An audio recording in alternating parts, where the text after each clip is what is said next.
Boa noite, meus amigos. Estamos aqui para dar continuidade ao nosso assunto de abertura de créditos adicionais. Já tivemos uma primeira parte de uma videoaula, que foi uma videoaula com outro tipo de ferramenta, e agora essa parte 2 será através de uma videoaula, utilizando como background o PowerPoint, uma aula de PowerPoint, tá ok? Na primeira parte, nós tratamos aqui dos assuntos iniciais, né, das ferramentas iniciais da abertura de créditos adicionais. Vimos os conceitos, vimos as distintas modalidades de abertura de créditos adicionais, ok? E conforme está aqui na projeção, vocês tiveram conhecimento dos conceitos e dos objetos de cada uma dessas modalidades, de cada um desses tipos do gênero abertura de créditos adicionais.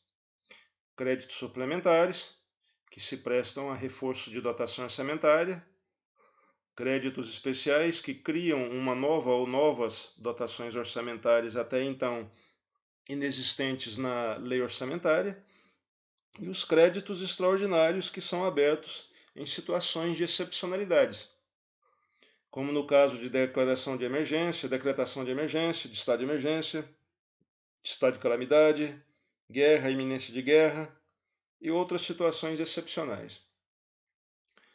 O que vocês têm que ter aqui em mente com relação à abertura de créditos adicionais é que esse termo ele significa o quê? Promover uma alteração ou modificação na lei orçamentária anual que esteja em execução durante o exercício financeiro. Tá? A previsão desses tipos de abertura, desses tipos de créditos adicionais está estampada no artigo 41 da Lei 4.320/64. É importante registrar aqui o seguinte: o artigo 43 da Lei 4.320/64, né, a Lei Geral do Orçamento Público, define que a abertura dos créditos suplementares e especiais depende da existência de recursos disponíveis para ocorrer a despesa e será precedida de exposição justificativa. Então aqui esse artigo ele é interessante pelo seguinte: por que só suplementares especiais? Por que ficou de fora créditos extraordinários? Primeiro, porque os créditos extraordinários estão inseridos numa situação, né, de excepcionalidade, de urgência, de emergência. Então não pode ficar preso a procedimentos legislativos um pouco demorados, né? Então, o chefe do executivo ele vai abrir diretamente por decreto e na primeira oportunidade ele vai informar o legislativo sobre essa abertura de créditos extraordinários. Então, não há que se falar em exposição justificativa, porque não vai ter uma lei solicitando a abertura de créditos extraordinários para depois ocorrer essa abertura por decreto. Então, aqui há uma inversão do procedimento legislativo, conforme nós já abordamos em aula anterior. Créditos suplementares especiais, eles ocorrem, né? Essa abertura ocorre em situação normal, onde houve a necessidade de fazer um reajustamento, né? Uma mudança na lei orçamentária. Então, aí o procedimento legislativo pedido de autorização legislativa, mediante apresentação de um projeto de lei, se essa abertura de crédito suplementar, se essa abertura de crédito suplementar, por exemplo, não estiver previamente autorizada a ter um determinado valor na própria lei orçamentária. Tá? Porque se tiver autorizada previamente na lei orçamentária a abertura de crédito suplementar, então basta abrir por decreto. Não há necessidade de se fazer uma outra lei, um outro projeto de lei para pedir autorização, porque já está autorizado. Mas se ultrapassar essa quantidade que já está autorizada, aí não, aí há necessidade de se fazer um projeto de lei, mandar até o legislativo e solicitar a abertura de crédito suplementar, ok? Então, desse artigo se extrai o seguinte aprendizado, a seguinte interpretação. Para abertura de créditos suplementares especiais, há necessidade de indicar a fonte de recurso e que esses recursos estejam disponíveis e não comprometidos. E tem que ter uma mensagem encaminhando esse projeto de lei com a exposição justificativa, o que não ocorre com o pedido de abertura de créditos extraordinários. E aqui vem o parágrafo 1º do artigo 43, que define essas situações com um pouco mais de detalhe. Então vem aqui o parágrafo 1º. Considera-se recurso para os fins deste artigo, desde que não comprometidos, ou seja, desde que não empenhados, e se estiverem empenhados, estão comprometidos com contratação ou com algum outro tipo de ato negocial, né? Então, consideram-se os recursos. Tem inciso 1, 2, 3 e 4. Lembrando aqui que essa situação ela é exemplificativa. Ela não é um rol taxativo, é um números apertos. Inciso 1. O superávit financeiro apurado em balanço patrimonial do exercício anterior, ou seja, sobra do exercício anterior que se constituiu em reserva de capital, ou seja, reserva de receitas de capital do exercício anterior. 2. Os provenientes de excesso de arrecadação. Esse excesso de arrecadação aqui já é durante a execução orçamentária e financeira do exercício que está em curso, ou seja, do orçamento que esteja sendo executado naquele ano.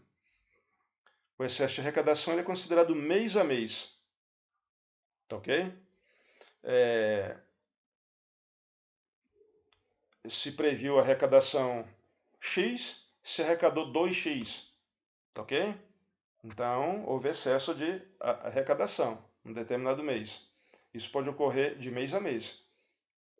Lembrando aqui que o excesso de arrecadação ele é permitido. Óbvio, porque é um dado positivo. Agora, o excesso de despesa já é um dado negativo e vamos dizer assim, uma irregularidade. O orçamento, a lei orçamentária anual, ela não autoriza gastar mais do que se prevê. Isso, em certas circunstâncias, pode caracterizar até crime de responsabilidade. Lembrando aqui que as cortes de contas toleram, em sede de execução orçamentária, um déficit de até 1%, né? Um déficit nas contas de até 1% do que se previu. Ou seja, as despesas foram maiores do que as despesas em 1%. Deu uma diferença de até 1%. Isso não compromete, em sede de execução orçamentária, a rejeição das contas quando a Corte de Contas vai emitir o seu parecer opinativo para o Legislativo. 3. Os resultantes de anulação parcial ou total de dotações orçamentárias ou de créditos adicionais autorizados em lei. Tá? Então, assim como para se solicitar a abertura de créditos adicionais tem que pedir autorização legislativa, em regra, também para anular uma dotação orçamentária ou parte de uma dotação orçamentária, há que se pedir autorização legislativa.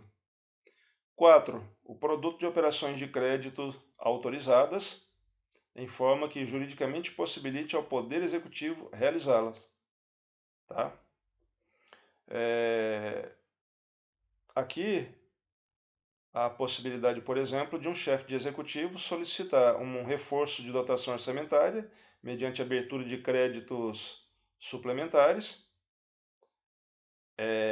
e pode indicar como fonte para aumentar essa dotação orçamentária uma operação de crédito que foi autorizada, ou seja, um financiamento ou um empréstimo. Ok?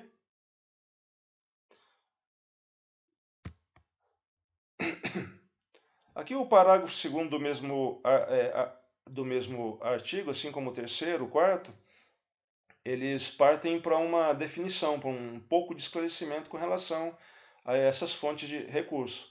Então, o parágrafo 2º diz: entende-se por superávit financeiro a diferença positiva entre o ativo financeiro e o passivo financeiro, okay? Entre o que se arrecadou e o que se teve de pagar, conjugando-se ainda o saldo dos créditos adicionais transferidos e as operações de créditos a eles vinculadas. Ok?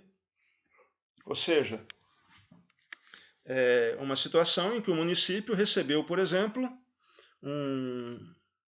uma subvenção ou recebeu aí uma transferência voluntária de um determinado valor.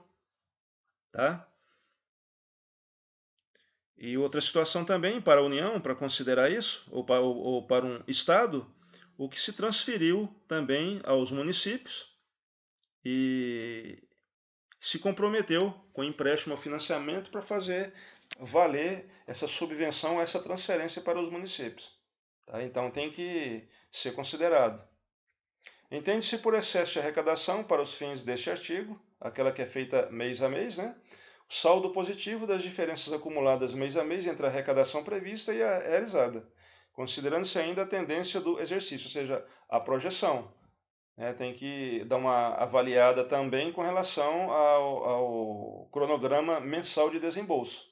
Se futuramente, se daqui a 2 bimestres, se daqui a um quadrimestre, a tendência de gastos, por exemplo, será a mesma, ou se não vai haver uma oscilação nos gastos previstos. Né? Então, isso pode, vamos dizer assim,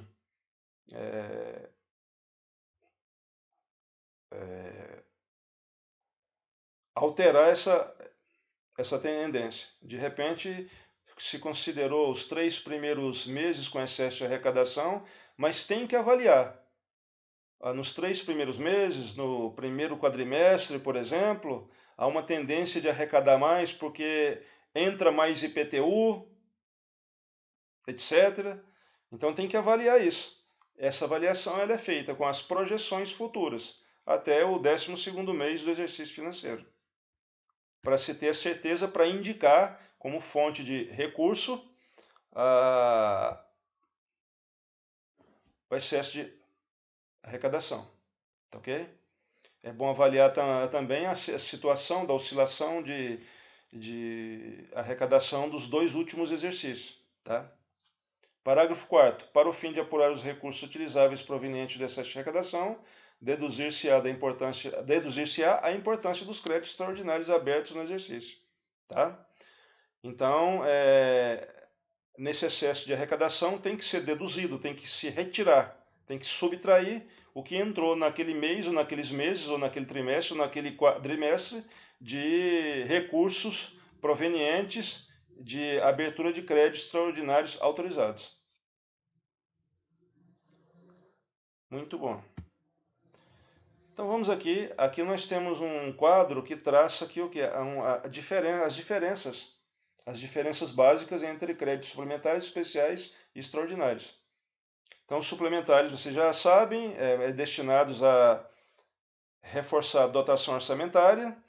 Os especiais a criar dotações orçamentárias e os extraordinários são abertos em situações de imprevisibilidade, ou seja, de excepcionalidade, né? Conforme já foi dito antes. Os créditos suplementares dependem de autorização legislativa prévia na própria LOA ou a posteriori, quando não tiver mais saldo, né, pré-autorizado, de lei específica. Tá?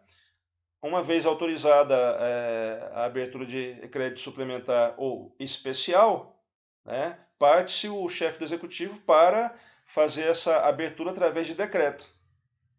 Em ambos os casos, tanto em sede de créditos suplementares quanto de créditos especiais, há necessidade de indicar os recursos disponíveis, ou seja, recursos não bloqueados, não comprometidos. Já o que não ocorre com os créditos extraordinários. Eles independem de autorização legislativa a curto prazo, de início, e independem de recursos disponíveis. São abertos no âmbito do Executivo Federal por medida provisória e nos estados e nos municípios por decreto. Então, há uma inversão do processo legislativo. Primeiro, o chefe do executivo abre e, na primeira oportunidade, ele comunica ao legislativo para que o legislativo venha apreciar da conveniência e apreciar das despesas realizadas. Tá? Não há necessidade de se indicar os recursos disponíveis porque o procedimento legislativo é inverso. Então não tem como. Tá? Mas quando da comunicação ao legislativo, há de se indicar quais os recursos que foram utilizados. Tá ok? Os créditos suplementares autorizados têm vigência somente no exercício financeiro em que foram abertos. Não pode transcender de um exercício para o outro. Não pode ter aproveitamento. Agora, com relação aos créditos especiais, se foram abertos no último quadrimestre do exercício financeiro, eles podem ser transferidos, transpor um exercício para o outro, para que sejam aproveitados os saldos no exercício seguinte. O mesmo ocorre também com relação aos créditos extraordinários, né? Mas desde que nesse último quadrimestre em que foi aberto, foi promulgada a lei, tá ok? Em que foi apreciado e autorizado pelo Legislativo, né, depois que foi comunicado pelo chefe do Executivo. Né? Sabendo-se que nessa situação o chefe do Executivo abre primeiramente por decreto ou por medida provisória, né, se federal, e depois informa ao Legislativo na primeira oportunidade. E o Legislativo vai ser informado através de um projeto de lei. Né? Vai ter uma mensagem que vai enviar esse projeto de lei e aí essa lei vai ser publicada, ratificando as medidas tomadas durante a abertura de créditos extraordinários, ok? E poderão ser transferidos para o exercício seguinte se restar algum saldo. E tanto com relação aos créditos extraordinários quanto aos créditos especiais, isso só pode ocorrer, essa transferência, a transposição de um exercício financeiro para o outro, se houve autorização nos últimos 4 meses do exercício. Do contrário, não. Então vamos ficando por aqui, pessoal. Isso aqui é o que eu tinha que complementar em sede do assunto de abertura de créditos adicionais. O assunto merece um estudo complementar, né? Um estudo complementar em doutrina, artigos e etc. Ok? E futuramente vamos realizar a resolução de um exercício online aqui, ok? Sobre esse assunto. Então vamos simular diversas situações hipotéticas para que vocês possam aplicar os conhecimentos que já adquiriram até agora com essas videoaulas e com o estudo, né, complementar que vocês vão promover em doutrinas especializadas. Muito obrigado pela atenção. Eu deixo aqui, né, principalmente em relação a essa fase que estamos vivenciando agora, nada agradável desse coronavírus, né? Uma frase de efeito que eu acho até interessante, né? Está aqui: o conhecimento não está nas mãos dos mais inteligentes, mas sim dos mais interessados. Tá ok? Uma frase que merece bastante reflexão. Muito obrigado pela atenção, bons estudos e bom proveito. E até a próxima.